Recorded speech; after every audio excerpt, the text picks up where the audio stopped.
Hello and welcome back. This is Verena. Welcome to my channel. I thought I'd squeeze in a shorty video with a little review of the It Cosmetics CC cream, because everyone else's, it seems to be the foundation du jour. So here is my halfpenny's worth for just for the sake of it.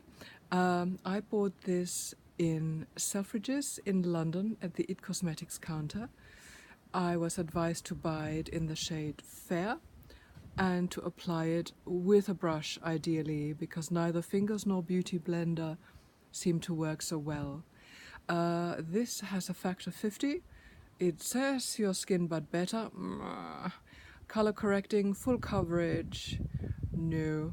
Anti-aging, hydrating serum, right. Sounds like a product that does an awful lot of work. Now my experience with it is not entirely delighted. You can see on my skin, I'm here in the full glare of the afternoon sun. As usual, I'm not working with any kind of filters, anything beautifying. So this is really just camera full on my face, giving you hopefully a realistic view. Now my skin is a little bit on the oily side. The T-zone tends to be oily. I have rosacea, sort of side of my nose. I have broken capillaries, bit of rosacea on my cheeks, and here my chin is prone to rosacea. So I always have to buy products with a view to coverage. And also, as you know, I'm on a quest to buy cruelty-free wherever possible. Now, I've seen a lot of reviews on that cream. Lots of beauty gurus and skincare people and YouTubers seem highly delighted with this. It's not really for me. You can see it's kind of really sitting into my fine lines. Wrinkles, in fact, it's creating wrinkles on top of wrinkles. So it's a sort of, I'm getting a real sort of old lady finish out of this. It's not flattering.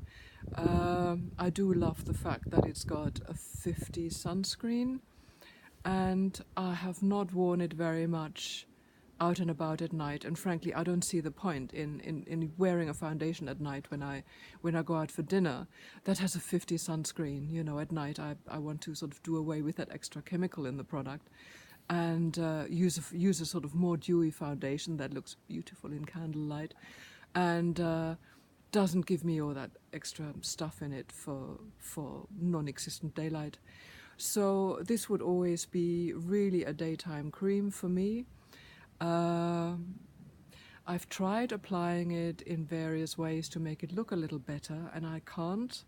It is true, it's recommending application with a brush, and it's turned out to be the best way.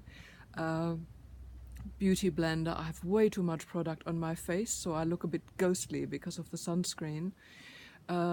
Same with my fingers. I really drag the foundation around the place, and it's not pretty. So the brush is it.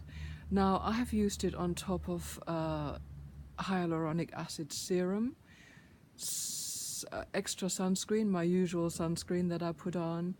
I've put it on top of moisturizer, and all of it makes it curdle really quickly. It just doesn't stick to my skin.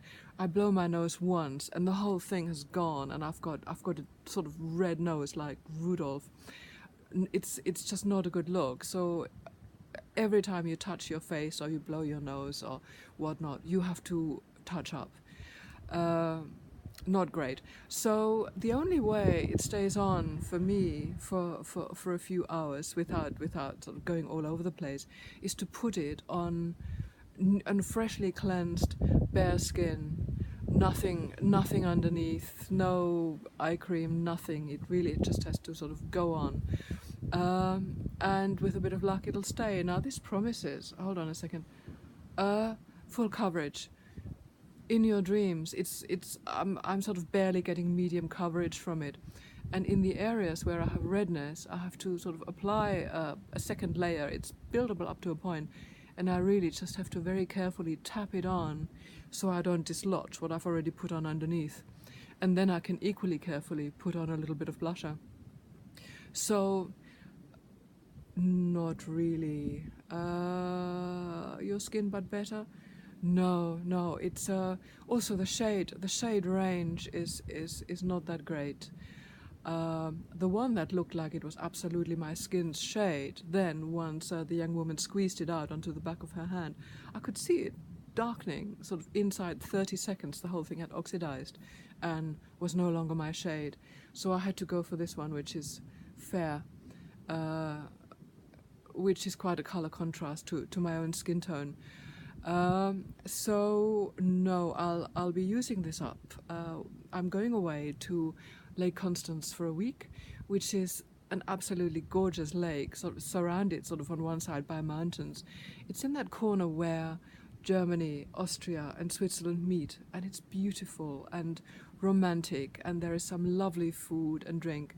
So it's a shame that I'm going for a week's fasting because I'll be on tea and water. Not ideal, but there we are, that's show business. I'll be taking this for my little outings because of the sunscreen, the 50 sunscreen, and also I don't have to look my very best. I don't have to look flawless. So this is absolutely fine. It'll get the job done. Rebuy it? No, I won't. So I would love to hear about your experiences. This cost me £30 sterling. For me to get quite the correct shade, I would have to mix two, which would make it a £60 purchase, and quite frankly, it just doesn't wear nicely enough for me to splurge. Although I was told it's been bought by L'Oreal, so they're working on new shades. I guess L'Oreal have the money. So this is it for me. I might try their newer foundation, which apparently is a little bit more dewy, so you don't walk around looking like Banquo's ghost, which is not a bad thing. So I'm about to start packing. Thank you very much indeed for looking in on me and sticking it out to the end. And I will take my little iPad, so I will sort of do a little missive from the most romantic corner I can find on Lake Constance, and give you a little update of how my starvation is going, my body cleanse, my detox, and I hope it's not going to involve too many colonics and funny stuff. So, but hey, it'll be interesting. So thank you very much indeed, and see you soon. Dankeschön. Wiedersehen.